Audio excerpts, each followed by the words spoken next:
नमस्कार. मी के वृषाली.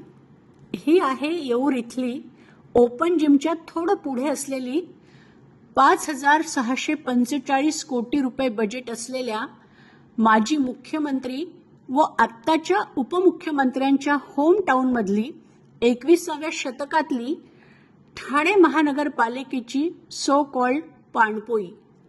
तिची अवस्था बघा किती भीषण आहे. गेल्या अनेक वर्षात महापालिकेनं इथं साफसफाईच केलेली नाही.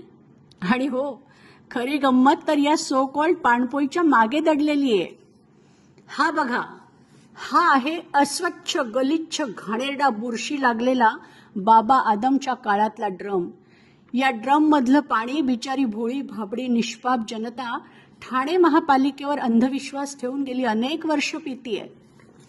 मला अल्कलाईन वॉटरनं आंघोळ करणाऱ्या ठाणे महापालिकेच्या भ्रष्ट अधिकाऱ्यांना विचारायचंय की तुम्ही तुमच्या आया, बहिणी, बायका, मुलं यांना हे असं पाणी प्यायला द्याल का हो? पावसाळा तोंडावर आलाय.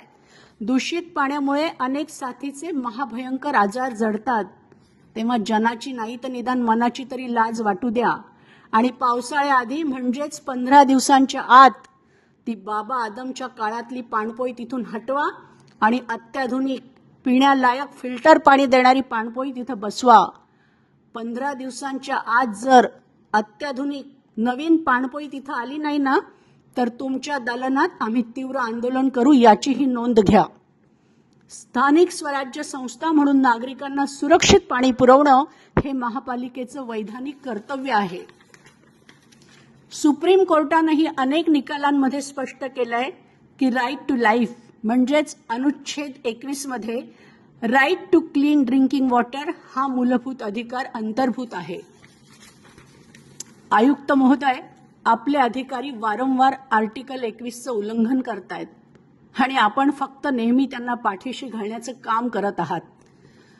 महापौर साहेबा, आपल्याला माझी नम्र विनंती आहे, कृपया कधीतरी आपणही एकदा येहूरला फेरफटका माराच आणि आपल्या गाडीच्या काचा जरा इच्छा असेल तर खाली करा किंवा गाडीतून थोडंसं उतरून 2 पावलं चाला आणि बघा आपण ठाणेकरांना कुठल्या दर्जाचं पाणी प्यायला देतोय ते.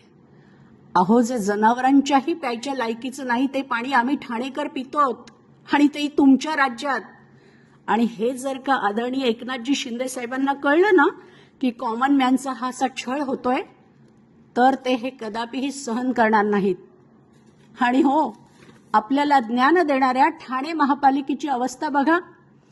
ही महापालिका पाणी वाचवा, पाणी हेच जीवन आहे हा संदेश सर्वसामान्यांना देते.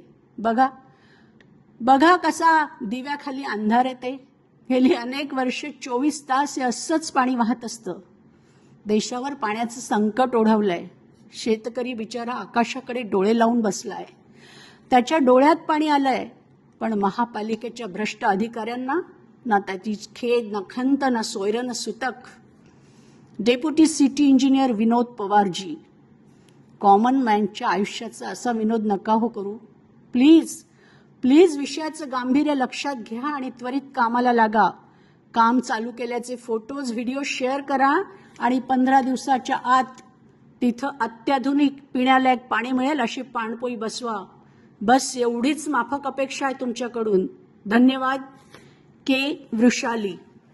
लायक पाणी, पिण्यालायक पाणी, पिण्यालायक पाणी, पिण्यालायक पाणी. Yeoor hills group, Yeoor hills group. पिण्यालायक पाणी, पिण्यालायक पाणी. नहीं चलेगी, नहीं चलेगी, नहीं चलेगी, नहीं चलेगी. अरे पिण्यालायक पाणी,